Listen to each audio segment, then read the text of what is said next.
Bienvenue sur un nouvel entretien pour la chaîne d'Academia Christiana. Aujourd'hui, j'ai le plaisir d'être avec Anne. Bonjour Anne. Bonjour Victor, Alors, est-ce que d'abord tu peux commencer par te présenter? avec plaisir. Donc Anne Trouby, je suis donc une des fondatrices et la présidente du mouvement Antigone et maintenant auteure de deux livres.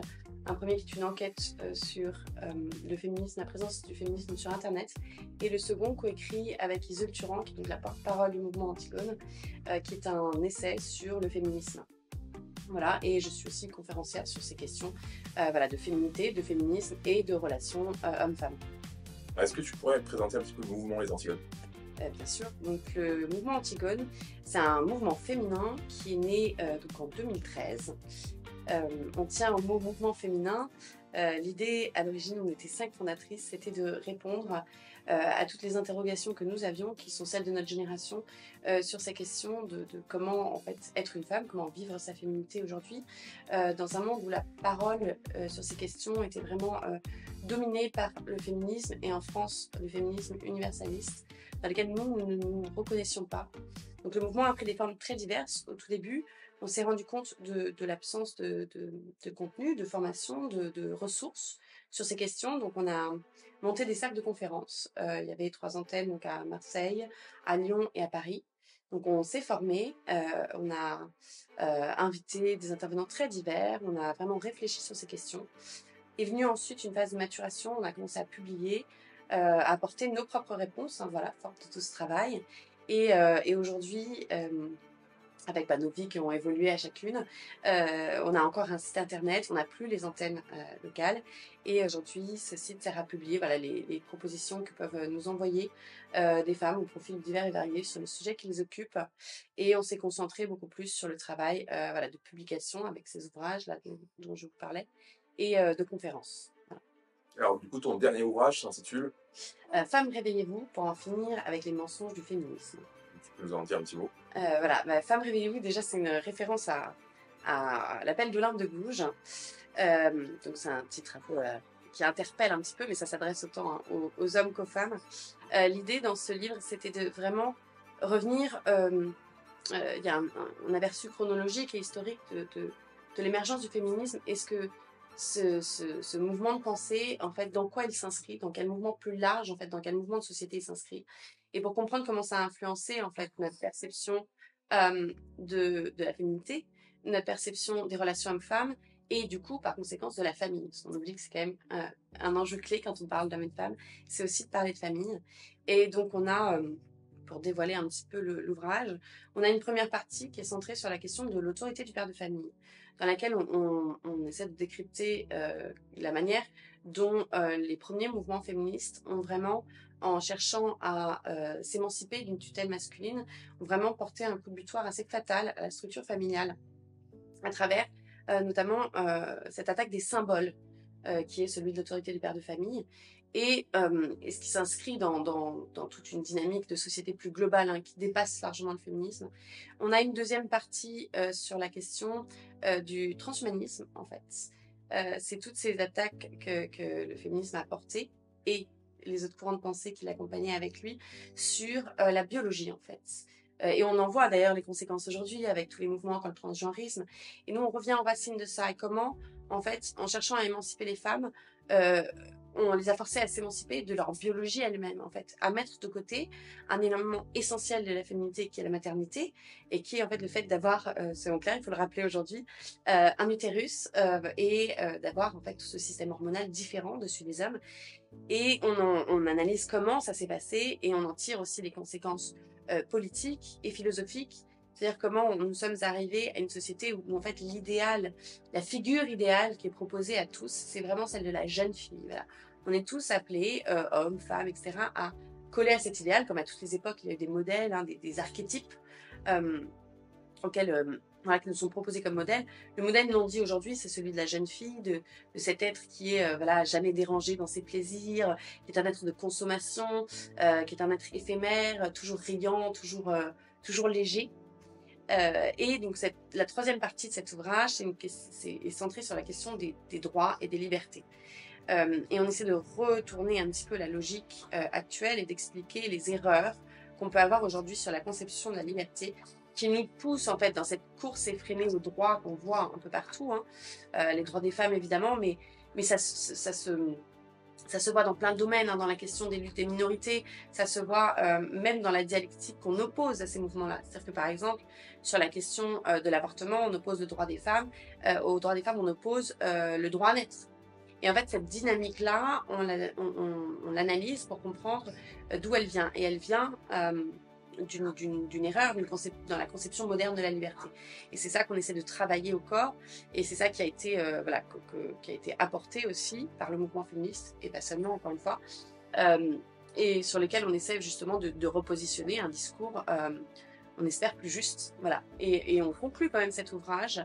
Je pense que c'est important de mentionner par des pistes de travail, comment faire pour justement inverser la dynamique, comment faire à titre personnel, comment faire à l'échelle communautaire aussi, à l'échelle politique, quels combats sont prioritaires pour justement retrouver une société dans laquelle les relations entre hommes et femmes sont harmonieuses, une société tout simplement plus juste. Voilà. Alors, est-ce que tu pourrais essayer, je pense que c'est un exercice difficile, mais donner une définition du féminisme? Si on doit faire une définition brève, le féminisme, c'est un des grands courants de pensée de la modernité, en fait. Et on insiste, il y a deux courants. Les critiques du féminisme insistent sur son unité et parfois font l'erreur de justement mettre tout dans le même sac en disant, bah voilà, le féminisme, c'est une critique des hommes, ou alors c'est la lutte pour les droits des femmes, etc. Et à l'inverse, les mouvements féministes insistent sur leur grande diversité. L'unité en fait de tous ces courants qui effectivement militent pour des choses parfois très diverses et parfois contradictoires, c'est vraiment les racines philosophiques et la vision du monde dans laquelle s'inscrit le féminisme. Le féminisme il naît dans le courant du 19e siècle avec toutes ces pensées comme les théories du contrat, comme aussi la pensée capitaliste comme pensée philosophique, hein, pas seulement comme système économique. Il naît aussi, il a été nourri aussi par tous les courants de pensée qui ont émergé à ces époques-là, comme le marxisme, comme le transhumanisme plus récemment, et encore plus récemment par tout ce mouvement de l'intersectionnalité. Et aujourd'hui, tous les mouvements woke. Et en fait, c'est une dynamique dans laquelle, une vision du monde dans laquelle l'être humain en fait est considéré comme autonome, la nature est considérée comme une contingence matérielle de laquelle l'homme est appelé à s'émanciper en fait. C'est vraiment cette phrase de Simone de Beauvoir qui annonce tout à suite ce qu'on vit aujourd'hui, qui est on ne naît pas femme et on le devient. Elle pensait pas du tout s'affranchir de la biologie comme on le pense maintenant, mais on voit les conséquences de cette phrase-là aujourd'hui. C'est-à-dire qu'aujourd'hui on a des moyens techniques qu'on n'avait pas à l'époque de Simone de Beauvoir, et on vit les conséquences logiques de cette phrase qui en fait nourrit tout ce mouvement féministe, qui est vraiment cette qui à mon sens est une pensée très prométhéenne, hein, où l'homme s'autoconstruit et dans laquelle donc la nature est une forme de contrainte en fait, de limite à notre liberté. Et cette liberté, elle est pensée comme une forme de toute puissance.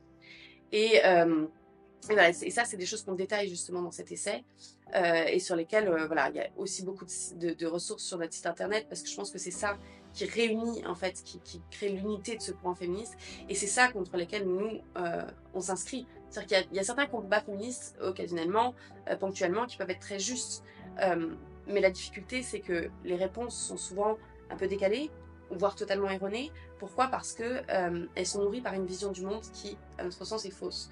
Nous, ce qu'on défend, c'est une vision de l'homme comme inscrit dans un réseau de relations. Voilà, on l'écrivait dans notre manifeste. On s'est fait beaucoup critiquer pour ça. Nous sommes sœurs, mères, filles d'eux. C'est vrai pour les hommes qui sont frères, fils d'eux, pères d'eux. L'homme s'inscrit dans un réseau de relations, dans une lignée, mais aussi dans un pays donné, dans une histoire donnée. Et cet environnement est extrêmement important. La pensée sur laquelle on se base, ça va être cette phrase d'Aristote, l'homme est un animal social et politique. Donc nous avons une biologie qui est importante, qui nous détermine dans une certaine mesure. L'homme est aussi un animal social, c'est-à-dire qu'il s'inscrit dans ce réseau de relations horizontales qui est extrêmement importante. Il interagit avec ses pairs, il commerce, il entretient des amitiés.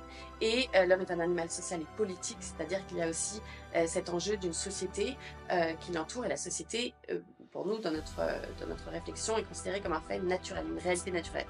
et en ça on s'oppose vraiment à tous ces courants féministes aussi divers soient-ils, c'est que nous ne considérons pas la société comme une réalité construite, d'un coup les gens auraient inventé la société, mais vraiment comme une donnée naturelle, une donnée du réel avec laquelle il faut composer.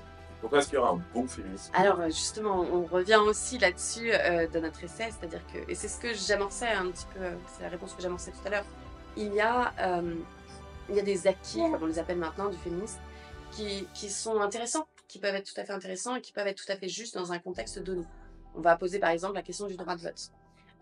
Il était absolument logique à l'époque où les féministes ont mené ce combat d'accorder le droit de vote aux femmes. Il n'y avait pas de raison d'en priver les femmes, mais là où il y a un vice de forme, c'est-à-dire que le féminisme a combattu pour ça au nom de l'individualisme en fait, qui s'était imposé à cette époque-là. Et les voix discordantes qu'on n'entend plus, hein, que l'histoire a un petit peu évacuées, c'était celles qui rappelaient en fait l'unité de la cellule familiale et le fait qu'avant, c'était pas un vote masculin. Dans la société médiévale, le vote n'est pas masculin, le vote est familial. Et c'est là où il y a effectivement il y a des choses à prendre dans le féminisme, il y a des cris à entendre aussi, parce que vraiment, quand il y a des débats que soulèvent les féministes, c'est souvent qu'il y a une souffrance derrière. Ça, il ne faut pas la balayer d'un geste comme ça, sans prendre le temps de s'y attarder. Mais malheureusement, comme les prémices, la vision du monde sur laquelle se fondent ces mouvements féministes est fausse, et bien même quand le combat est juste, ça amène justement des difficultés dans les réponses et des erreurs aussi.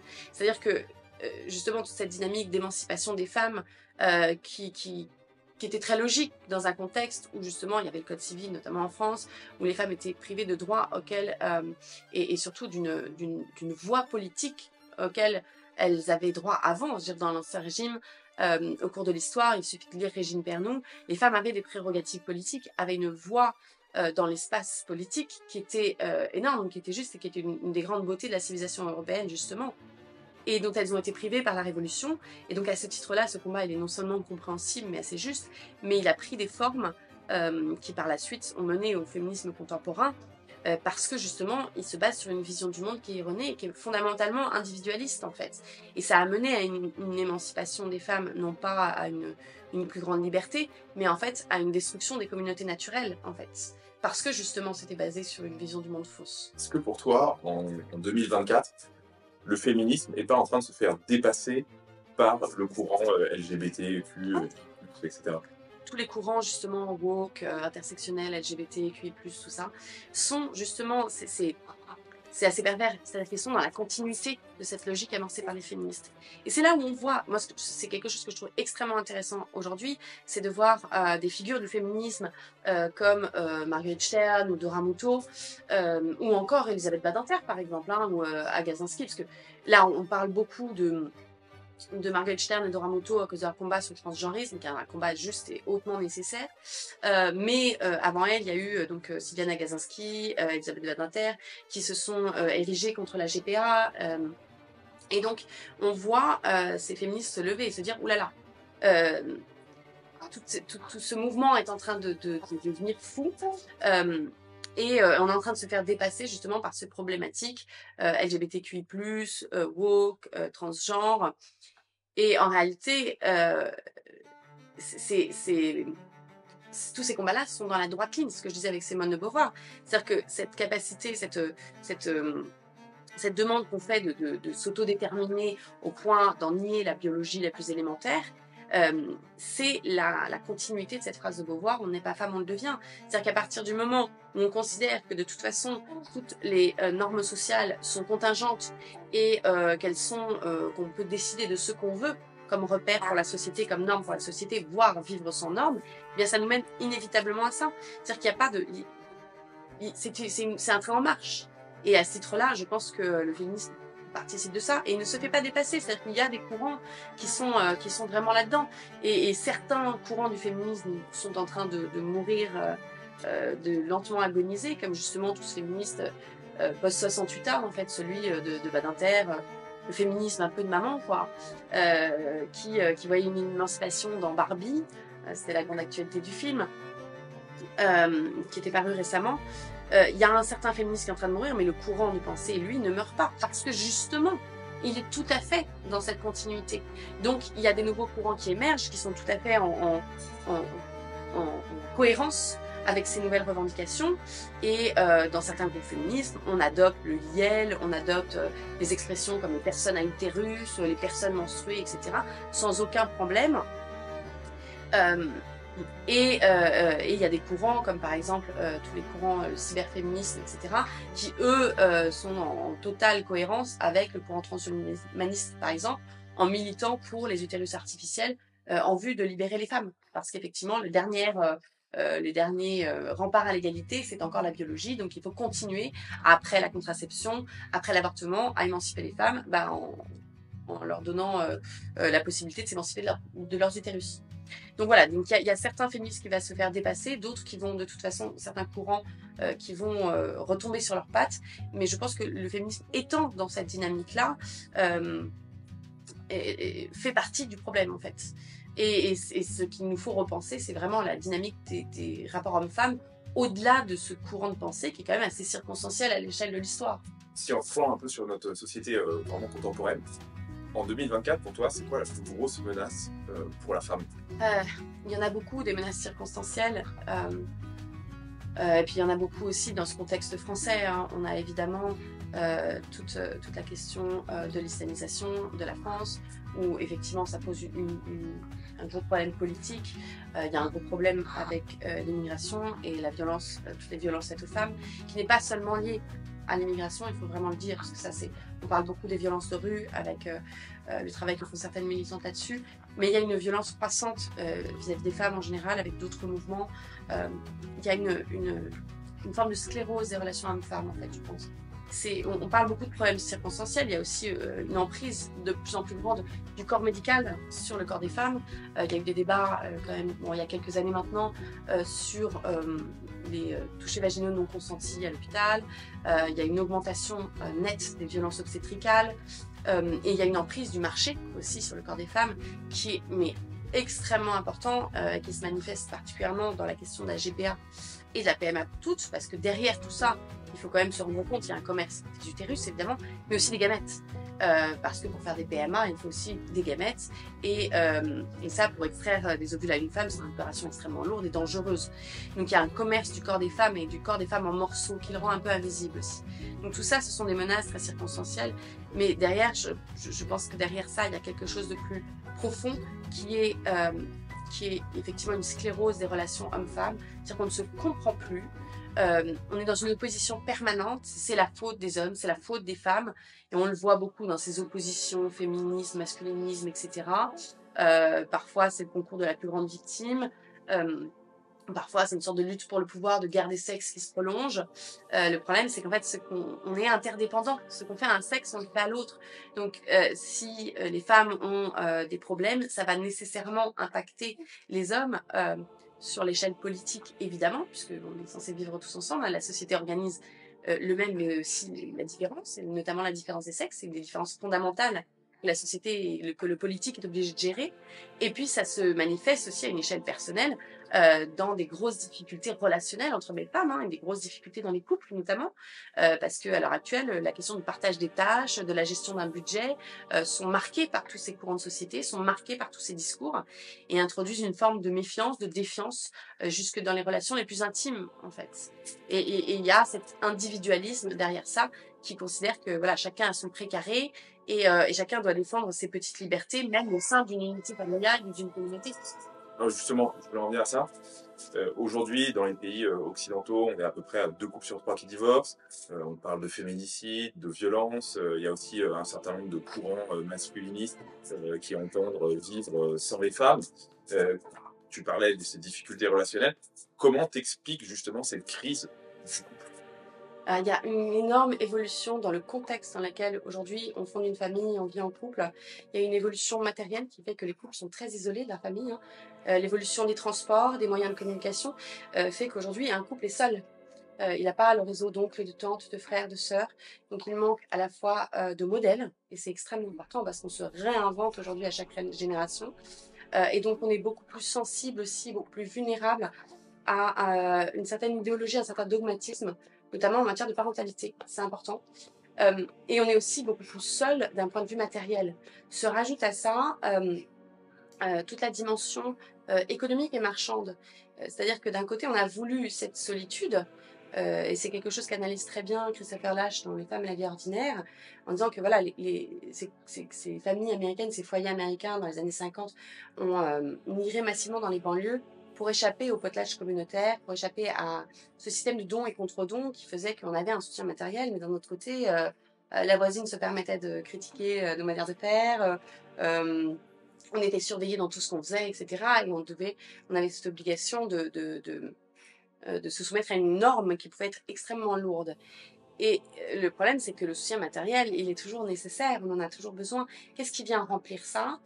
C'est le marché, avec sa diversité de solutions et d'offres, payantes toujours, et qui ne permettent pas, en fait, ne donnent pas ce lien que va donner le service humain. C'est-à-dire que commander un Uber Eats quand on est en postpartum, qu'on peut plus gérer sa vie parce qu'il y a trop de choses à faire, ça n'apportera qu'un repas, ça n'apportera pas le soutien que représente une voisine, une amie qui dépose un plat chaud, qui prend des nouvelles, qui éventuellement fait un brin de ménage dans la maison. Le vendeur Uber Eats ne fait pas ça. Voilà. Et ça nous met à la merci aussi de l'État et des nombreux services qu'il dispense. Ça nous avait beaucoup marqué quand on avait fait l'analyse du rapport sur les 1000 premiers jours de vie. Extrêmement intéressant parce que tout le début analyse vraiment la solitude justement des couples, des familles. Et au lieu de se dire prenons le problème à la racine, faisons quelque chose, et bien tous ces problèmes-là d'isolement social, d'absence d'aide matérielle, de soutien psychologique, étaient considérés comme une donnée en fait, comme un fait. Voilà, maintenant on fait avec. Et du coup, ce que proposait le rapport, c'était plus de présence de l'État. Donc plus de rendez-vous d'assistante sociale, super quand on est déjà débordé, plus de contrôle par des psys, par des experts divers et variés. C'est la même chose, les experts divers et variés vont donner des conseils totalement déracinés, décorrélés de la vie de famille et de ses obligations spécifiques, voilà, et la sensibilité des uns et des autres. Donc en fait, on en arrive à avoir un soutien matériel extrêmement désincarné quand il est possible financièrement. On n'a plus ce réseau qui était un vrai soutien. Donc les couples sont seuls, sont livrés à eux-mêmes. C'est une sorte de huis clos extrêmement enfermant. Et on a oublié quelque chose aussi de l'incommunicabilité, de cette expérience féminine ou masculine. On le voit, c'est quelque chose qui est très difficilement sensible dans le quotidien, puisqu'on a le même quotidien. On emmène, genre le père comme la mère peuvent emmener les enfants à l'école, peuvent faire un repas, etc. Mais je pense que les moments critiques, les moments difficiles ou joyeux, comme une naissance ou une fausse couche par exemple, on va prendre ces deux exemples-là, vont être vécus en fait par l'homme et la femme de manière extrêmement différente. C'est extrêmement important, c'est un point central de cette différence, c'est cette expérience en fait de l'enfant qui arrive. Parce qu'une femme le vit dans sa chair, elle attend 9 mois, le sent bouger. C'est pas la même rencontre avec un nouveau-né pour une femme et pour un homme. Mais du coup, on peut pas, c'est très difficilement difficile. Mettre les mots sur cette expérience-là, d'un homme à une femme, d'une femme à un homme, c'est extrêmement compliqué. Je pense qu'on a réellement besoin d'avoir un réseau de soutien du même sexe, tout simplement, et qu'on n'a plus. Je suis pour les espaces en non-mixité, parce qu'effectivement, on se retrouve à essayer absolument de tout répartir de manière strictement égalitaire, là où il y a quelque chose de fondamentalement différent. L'égalité, c'est très bien en droit, c'est très bien, voilà, on a une égalité devant la loi, de traitement devant un juge, très bien. Mais la réalité de nos expériences vécues, c'est que ça n'a rien à voir avec des questions d'égalité et d'inégalité. C'est une expérience qu'on a besoin de pouvoir communiquer, c'est un soutien émotionnel qu'on a besoin de recevoir. Et ça, ce n'est possible que par quelqu'un qui partage la même chose avec vous. Et je pense que quelqu'un qui vit, une femme qui vit une naissance, c'est quelque chose que peut-être que les auditeurs ont déjà vécu ou vu. Des femmes qui sont mères, ça arrive souvent dans la conversation qu'elles se racontent leurs accouchements et les premiers moments de leurs enfants. Parce que justement, il y a un lien qui se tisse. Et il y a une importance à faire ça pour son vécu personnel, pour le soutien qu'on espère. Il y a un non-dit. Voilà. Il y a une expérience qu'on ne partagera pas de la même façon avec un homme. Et je n'étant pas un homme, je ne peux pas en témoigner, mais je pense qu'il y a quelque chose de similaire qui est vécu d'une manière très différente, peut-être autrement que par la parole, entre hommes. Et on a besoin, je pense, notamment dans ces moments critiques, d'un soutien à la fois masculin et féminin, et qu'on n'a plus. Et le couple aujourd'hui, dans ce face-à-face, attend trop de l'autre. Attend de tout comprendre, attend que l'autre lui livre tout son mystère. Ce n'est pas possible, en fait. S'ajoute à ça, évidemment, la possibilité, c'est-à-dire que cette incommunicabilité au moment de la difficulté, elle est extrêmement frustrante, elle est extrêmement douloureuse. Et la seule solution qu'on y apporte, c'est de dire, mais en fait, c'est parce que vous ne faites pas assez d'efforts, c'est parce que vous ne répartissez pas bien les tâches ménagères, et donc il y aura mieux ailleurs de divorcer et recomposer les choses mieux. On nous apporte des solutions de facilité qui, en fait, sont illusoires parce que la même chose va se reproduire avec un autre partenaire. Peut-être pas, peut-être qu'on arrivera à mieux organiser les choses, mais il y aura toujours ces points critiques, il y aura toujours ces difficultés. Et, et on crée une instabilité générale avec ça, et face auquel les couples sont extrêmement vulnérables. Je pense que c'est une solution fallacieuse, alors que justement, l'intérêt du couple, la beauté du couple, c'est que, et c'est la vision européenne du mariage, c'est qu'il y a cette unité, voilà, politique, il y a cette unité économique, cette unité de deux destins, et ça a toujours été, le couple a toujours été évidemment le lieu d'abord de la génération. Voilà, c'est pourquoi est-ce qu'on se marie, pour pouvoir théoriquement donner un cadre à l'accueil et à l'éducation des enfants. Mais la spécificité aussi de la tradition européenne sur ce sujet, c'est que le couple a toujours été aussi considéré comme un lieu d'épanouissement personnel, comme un lieu où on grandit, justement en surmontant toutes ces épreuves. Et on n'a plus cette logique-là aujourd'hui. Il faut une facilité du quotidien, et quand il y a épreuve, c'est nécessairement qu'il y a problème. Donc on va changer de couple, voilà. Qu'on va changer de machine à laver. Et la difficulté de ça, c'est qu'en fait, on passe à côté, en fait, on voit le couple comme un accessoire, en fait. On est dans une dynamique, encore une fois, très individualiste. On ne cherche pas à surmonter les épreuves à deux, mais à atteindre son propre bonheur personnel. Il n'y a plus de notion de don de soi, en fait, dans cette dynamique. On a une vision très erronée du couple, de la famille, qui préserve justement la liberté personnelle à tout prix, d'où par exemple la désaffection pour le mariage. Et en fait, pourquoi est-ce qu'il y a, d'un point de vue plus psychologique, un besoin du mariage? Parce qu'il y a besoin d'avoir l'assurance, en fait, de l'engagement de l'autre. C'est extrêmement important aussi, d'avoir cette sécurité affective. Donc voilà, il y a tous ces facteurs qui viennent, et j'en oublie certainement, qui viennent fragiliser les couples, et avec ce discours aussi général de la société, mais plus spécifiquement féministe, qui vient mettre une rivalité en fait, entre les hommes et les femmes, jusque dans le couple. Là, il faut impérativement sécuriser une indépendance financière pour madame, il faut impérativement une répartition des tâches strictement égalitaire, parce que, et le non-dit de tout ça, c'est pourquoi est-ce qu'il faut tout ça? Parce qu'en cas de divorce, sinon madame va être lésée. C'est une réalité. C'est une réalité à laquelle la réponse qui est apportée est profondément délétère. Il y a une réalité qui est que les femmes, les foyers monoparentaux, notamment autour d'une mère, sombrent très vite dans la précarité. Mais le problème, c'est la stabilité du couple.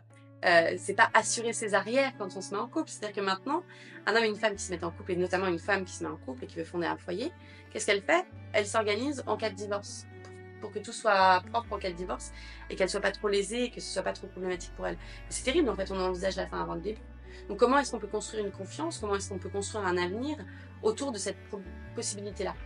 C'est mettre le ferment du doute dans quelque chose qui est censé être une aventure aussi dans la confiance, voilà, et dans le don de soi.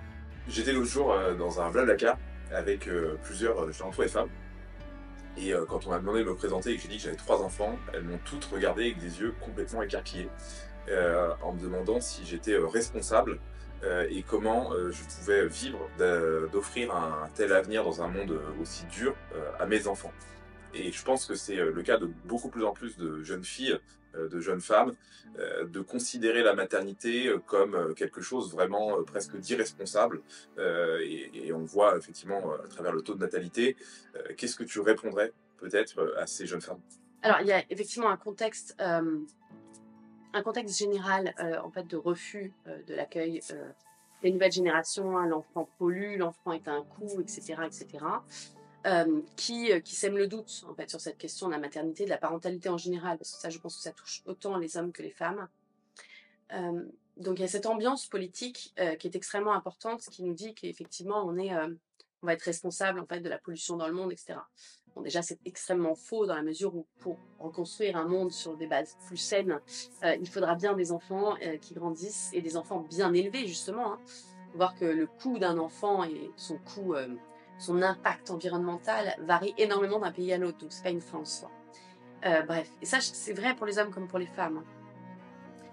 Pour les hommes comme pour les femmes aussi, je pense que cette atmosphère politique de fin d'un monde est extrêmement désespérante en fait. Il faut quand même être assez fou aujourd'hui pour avoir envie de faire naître des enfants dans un contexte politique, philosophique, spirituel aussi délétère en fait. Il faut vraiment une foi dans l'avenir énorme et je pense que c'est ce qui rend ça d'autant plus beau. Mais parce qu'effectivement, on le constate dans des espèces animales. Hein. Quand une espèce est en voie d'extinction, la fertilité baisse, voire disparaît d'une espèce. Et c'est un petit peu le cas aujourd'hui. Il faut quand même être, quand on veut accueillir un enfant, c'est on disait sur le mariage, on cherche, l'être humain ne procrée pas juste comme ça, par instinct. On cherche, l'être humain a des institutions pour organiser l'arrivée d'un enfant, le mariage et beaucoup d'autres choses autour. Et donc on cherche cette stabilité, cette sécurité. Mais aujourd'hui, il n'y a plus cette stabilité, il n'y a plus cette sécurité sur le plan politique, mais aussi sur le plan personnel. Parce que on explique beaucoup de choses sur la question de la natalité. Mais il y a un préalable à la maternité, à la natalité, c'est quand même la stabilité du couple. On en parlait juste avant. Mais quand on est ensemble depuis 2 ans, qu'il n'y a pas d'engagement de la part de l'un ou de l'autre, on ne sait pas ce qui va se passer demain ou dans 5 ans, la perspective d'accueillir d'un enfant est quand même réduite. Parce qu'effectivement, c'est tout à fait logique. On a besoin de cette stabilité pour accueillir un enfant. Et après, il y a beaucoup de choses non dites là-dessus, autour de la question plus spécifique de la maternité, parce que tout ce que je dis avant, c'était valable pour les hommes et les femmes, qui est qu'on en a fait quelque chose d'accessoire dans les vies des femmes, quelque chose qu'on traite à côté, en parallèle de sa carrière, en parallèle de son épanouissement de femme, et en oubliant en fait le coût que ça représente et la difficulté que ça peut représenter la maternité. Et pourtant, ce n'est pas anodin. C'est-à-dire qu'il y a beaucoup de femmes, de jeunes filles, qui n'ont pas envie de perdre un an de leur vie à être enceinte, à qui on a présenté que les difficultés de la grossesse, de l'accouchement, de la maternité, et qui effectivement, quand on nous explique qu'on va être malade pendant 9 mois, qu'on va énormément souffrir au moment de l'accouchement, qu'après il y aura une dépression postpartum, que les enfants vont être très très compliqués à gérer, on n'a pas forcément envie de sacrifier 3 à 4 ans de sa vie avant de pouvoir fourguer ses enfants à l'école et reprendre sa vie. C'est tout à fait logique en fait, de ne pas vouloir ça, de ne pas vouloir aussi dans une société qui valorise, je disais, cet archétype de la jeune fille, cette disponibilité permanente, ces corps à peine formés, etc. C'est très difficile d'accepter de voir son corps déformé par une grossesse, de devoir prendre de taille, de devoir vivre aussi tout ce contrôle médical sur le corps. Hein. C'est très difficile à accepter. Je pense qu'effectivement, c'est beaucoup du côté des femmes qui a une réticence parce que on leur demande de faire des enfants. Mais en fait, c'est au prix de beaucoup de choses pour elles. En fait, une maternité, c'est pas anodin dans la vie d'une femme. Ça change la vie d'une femme. Ça change le corps d'une femme. Et on oublie, je pense, aussi de mentionner à quel point, justement, les grossesses et les accouchements, et même les premiers temps, sont sous contrôle. C'est-à-dire que pour une femme, aujourd'hui, être enceinte, accoucher, avoir des petits en bas âge, c'est d'être sous contrôle permanent. La grossesse est émaillée de rendez-vous soi-disant obligatoires, mais qui ne le sont pas du tout. La liberté dans les modalités d'accouchement est extrêmement réduite dans les faits, même si elle est censée être garantie par le Code civil. Et on a quand même eu, aujourd'hui, la majorité des femmes, par exemple, pour la question d'accouchement, accouchent en hôpital. Au moment du Covid, on les faisait accoucher, on en a fait accoucher certaines, sans masque, sans leur conjoint, avec un masque, dans des conditions absolument abominables. Je pense qu'on sous-estime aussi le nombre de femmes qui vivent des accouchements traumatiques et des suites de couches traumatiques. Et qu'on leur demande, avec une énorme légèreté, de remettre le couvert derrière, je trouve ça absolument insensé. Si déjà on pouvait créer une atmosphère de respect des femmes et leur faire confiance et assurer leur autonomie, et surtout leur autonomie de couple, leur autonomie familiale, autour de ces questions-là, il y aurait peut-être un regard d'adolescence aussi. Parce que sur la question de l'accouchement, les textes sont fascinants. C'est-à-dire que normalement, un accouchement en France, on est absolument libre des modalités. Voilà, on peut accoucher en hôpital, chez soi, avec ou sans assistance. Et normalement, c'est le père qui déclare l'enfant à la mairie. Et si le père est défaillant, c'est n'importe quel personnel médical agréé. Or, en France aujourd'hui, la plupart des accouchements se passent en structure, très bien, pourquoi pas, ce n'est pas forcément un problème en soi. Mais surtout, l'accouchement à la maison est décrié. Et quand on arrive pour les quelques rares cas où il n'y a pas d'assistance médicale par un personnel, par une personne assermentés, les pères qui cherchent à déclarer leur enfant en mairie sont considérés comme suspects parce qu'il n'y a pas le totem de la déclaration du médecin de la sage-femme. Et en fait, en termes symboliques, c'était extrêmement fort. C'est-à-dire que la parole du père n'a plus aucune valeur, en fait. Il y a plein de raisons à ce contexte-là, mais c'est extrêmement important de voir que le père n'a plus sa place ni dans la grossesse, il est éclipsé par les médecins, il est éclipsé par toute cette équipe qui va se former autour de sa femme, et lui, on va l'informer des décisions médicales, les présenter comme étant une fin en soi, alors qu'il y a parfois d'autres options. En allant voir d'autres professionnels, on pourrait avoir d'autres sons de cloche. Mais lui, il ne sera qu'informé. Mais ça se passe même avant ça. C'est-à-dire que pour avoir un enfant, pour concevoir un enfant, avec qui la femme va en discuter en premier, avec son gynécologue, pour savoir quand est-ce qu'il est opportun d'arrêter la pilule. Et ensuite, au moment de l'accouchement, les pères on leur demande d'y assister, voilà, mais en spectateur. Les pères n'ont pas leur place, en fait, là-dedans. La femme est remise comme effectivement un ventre, c'est ce que disent les féministes, et c'est pas totalement faux. On a l'impression dans ce cadre-là d'être un ventre, voilà, pour la gestation d'un bébé. Le père n'a pas sa place, et en fait la mère en tant que telle n'a pas réellement sa place. Et ensuite, tout ce qui s'ensuit est dans la même logique, c'est-à-dire qu'aujourd'hui, on a eu des lois dernièrement pour interdire l'école à la maison, enfin la réserver à des cas exceptionnels, c'est-à-dire l'interdire. On a des contrôles sur leur contrat, on a quand même une loi contre la fessée. Et la question de la loi contre la fessée n'est pas la fessée, n'est pas les pratiques éducatives, c'est le fait que l'État décide à la place des parents ce qui est bon pour les enfants. Et ça arroge un droit de regard. Alors qu'on avait déjà des lois sur la maltraitance, donc on a déjà les possibilités d'intervenir, ce qui est tout à fait normal, dans des cas où la vie d'un enfant serait en danger. Mais aujourd'hui, on a tout un dispositif légal qui fait que les parents sont simplement les géniteurs d'un enfant et leur nourrissent, voilà, à égalité entre le père et la mère. Et ça, c'est absolument délétère. On n'a pas... on n'est pas on ne vit pas pleinement nos rôles de père et de mère. Et je pense que c'est un gros frein aussi de se dire que finalement on n'est que voilà, géniteur d'un enfant qui est censé ne nous apporter que quelques plaisirs, voilà, la satisfaction d'un sourire, d'un rire de bébé, pour lequel derrière on va aussi subir, voilà, tous les désagréments qui vont avec, mais qu'on n'a pas, on ne vit plus la pleine portée de ces rôles de père et de mère, dans toute leur profondeur politique, dans toute leur profondeur philosophique et spirituelle, qui est aussi d'assumer la responsabilité de faire venir un être dans le monde et de lui servir de guide pour qu'il trouve lui-même ses repères et devienne une personne humaine, un adulte autonome et responsable à son tour.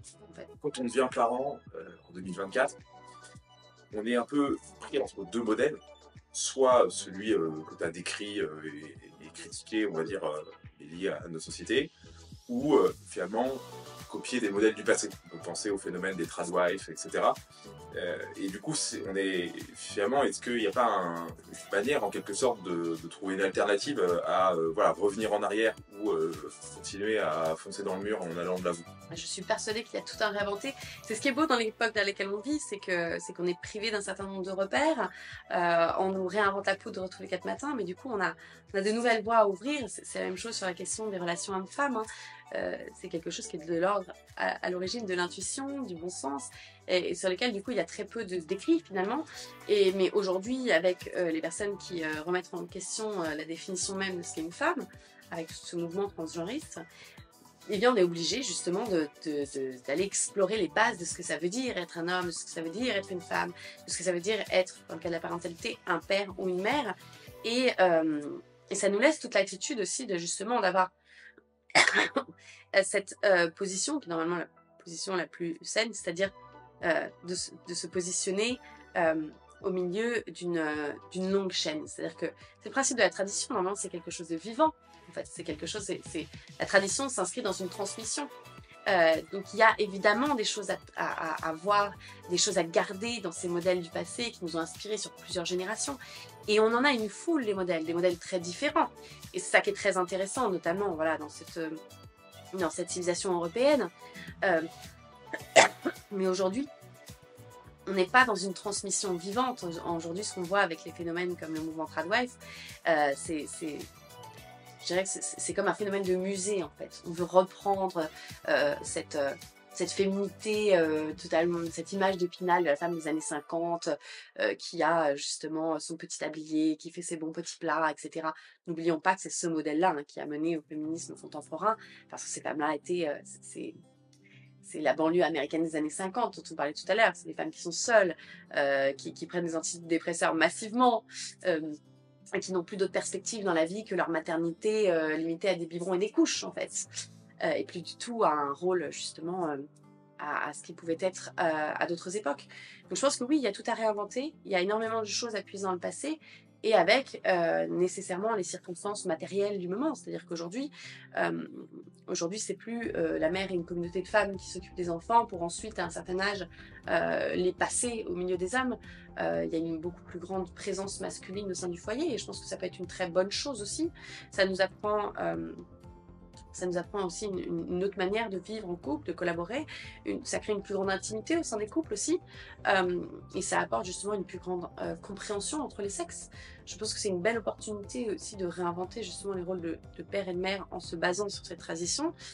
Mais voilà, en prenant en compte ces circonstances matérielles, cette plus grande solitude du couple, ça peut être l'occasion justement de recréer aussi des solidarités, des communautés, d'être le point de départ en tant que foyer d'une communauté beaucoup plus large.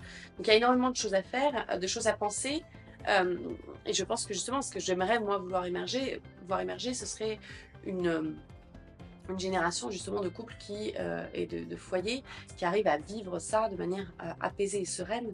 De là, on en tirera les conclusions. Alors justement, sur cette nouvelle génération, qu'est-ce que tu aurais envie de dire un peu aux jeunes qui vont se marier demain? De s'accrocher, de persister, de prendre le temps, surtout de laisser le temps aux choses. On prend énormément de décisions dans la précipitation, on s'imagine que les choses sont un monde, et en réalité le temps vient apaiser et apporter énormément de solutions, mais il faut les chercher. Il faut chercher les solutions, il faut chercher les réponses, et justement on parlait de tradition, il y a des réponses, il y a beaucoup de belles réponses dans les livres, il faut choisir les bons, il y a beaucoup de belles réponses aussi dans les modèles que nous pouvons avoir du passé, et je pense que une des clés pour pouvoir s'en sortir aujourd'hui en tant que couple, en tant que famille, c'est aussi de choisir justement les bons enseignements et les bons modèles.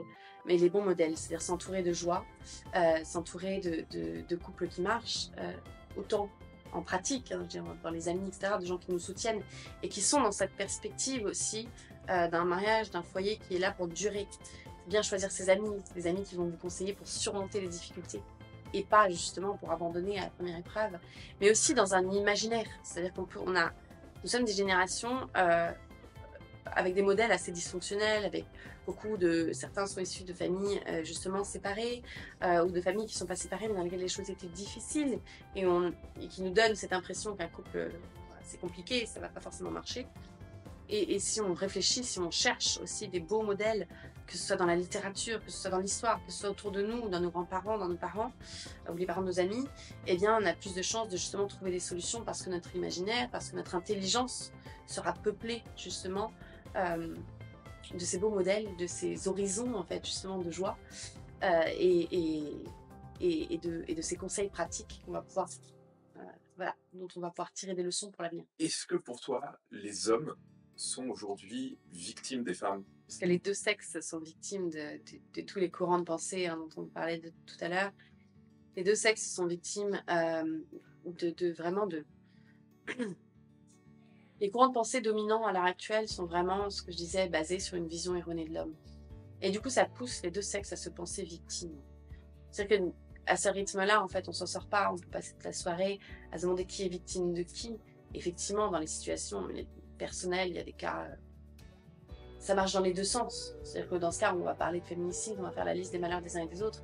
Mais tout ça part du même problème. C'est-à-dire qu'au lieu de vivre de manière solidaire, que les hommes d'un foyer, d'une famille, d'une communauté protègent les femmes de leur communauté et réciproquement, au lieu de s'entraider, de se protéger mutuellement, de se faire grandir, eh bien on est là à faire la liste des torts et la liste et compter des points.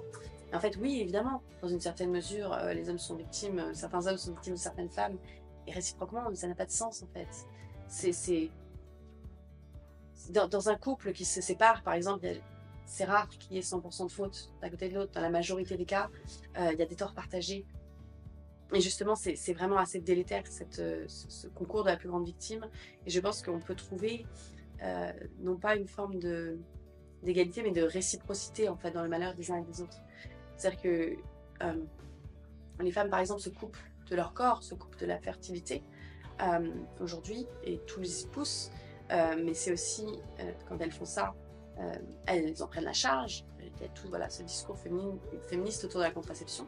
C'est lourd pour leur santé, c'est lourd pour leur psyché, mais c'est lourd aussi pour les hommes qui voient, comme je disais tout à l'heure, toute la question de la génération leur être enlevée dans le cadre du couple en fait. Toutes ces discussions-là se passent entre un médecin et leur épouse. Ils sont volés aussi de leur rôle dans le couple et dans la famille, mais donc dans une certaine mesure de leur virilité. Et réciproquement, c'est-à-dire qu'on a volé aux hommes énormément de choses, notamment leur rôle social, leur rôle politique. Et je ne parle pas seulement du fait de pourvoir un foyer ou de faire la guerre ou ce genre de choses assez caricaturales.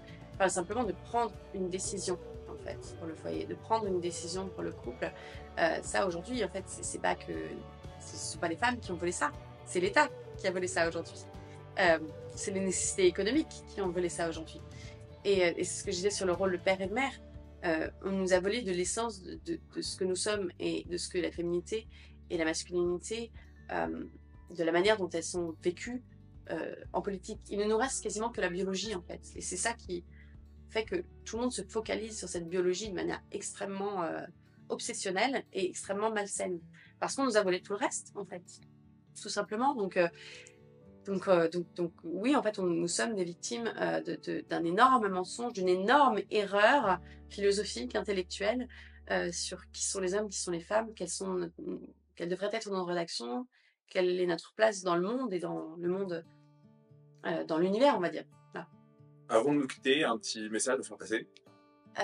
Le message que j'aimerais faire passer, ce serait d'avoir confiance dans l'avenir. Je vois beaucoup de désespérance aujourd'hui sur ces questions, justement, entre la question de la natalité, de l'avenir politique du pays, etc.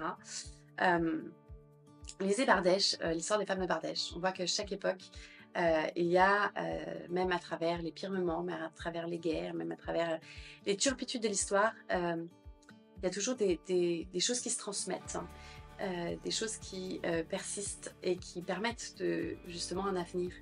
Et ça passe par des petits foyers bien tranquilles, qui vivent leur vie, qui ont des enfants, qui les élèvent, ou qui livrent aussi une œuvre au monde. C'est une autre manière aussi d'avoir une pérennité, il n'y a pas que les enfants.